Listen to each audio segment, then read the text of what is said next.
आज मैं आपसे बात करूंगा यंग लोगों में हार्ट अटैक के बारे में। ये एक बहुत ही कॉमन समस्या आजकल हम सब लोग फेस कर रहे हैं।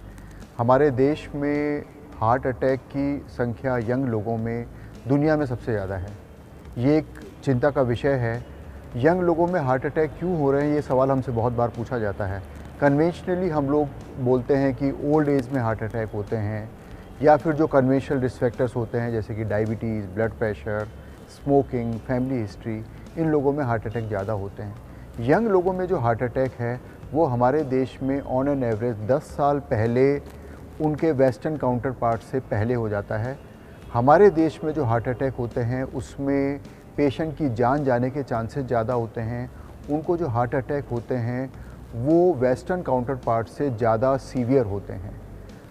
उनके कारण जो मोटे मोटे समझ में आते हैं, वो पहला कारण है डायबिटीज़। डायबिटीज़ हमारे देश में बहुत कॉमन है और हमारे देश को diabetic capital of the world कहा जाता है। जब भी डायबिटीज़ होती है तो करीब 3 से 4 गुना चांसेस बढ़ जाते हैं हार्ट की प्रॉब्लम होने के। इन लोगों को कई बार हार्ट अटैक होता है और उनको सिम्टम्स पता ही नहीं चलते। दूसरी बात, स्मोकिंग का इंसिडेंस। तीसरा, हमारा इंडियन एशियन जीन डिफेक्टिव है, और जब हमने अपनी लाइफस्टाइल को चेंज किया, इंडियन जीन ऑलरेडी डिफेक्टिव था, उसके ऊपर जब वेस्टर्न लाइफस्टाइल को हमने एक्वायर किया तो हमें और ज़्यादा चांसेज हो गए हार्ट की प्रॉब्लम्स डेवलप होने के। स्ट्रेस एक बहुत बड़ा फैक्टर है, और आज के ज़माने में जो पिछले 1.5-2 साल से हम लोग कोरोना फेस कर रहे हैं, Covid is also increasing chances of heart attacks in young people.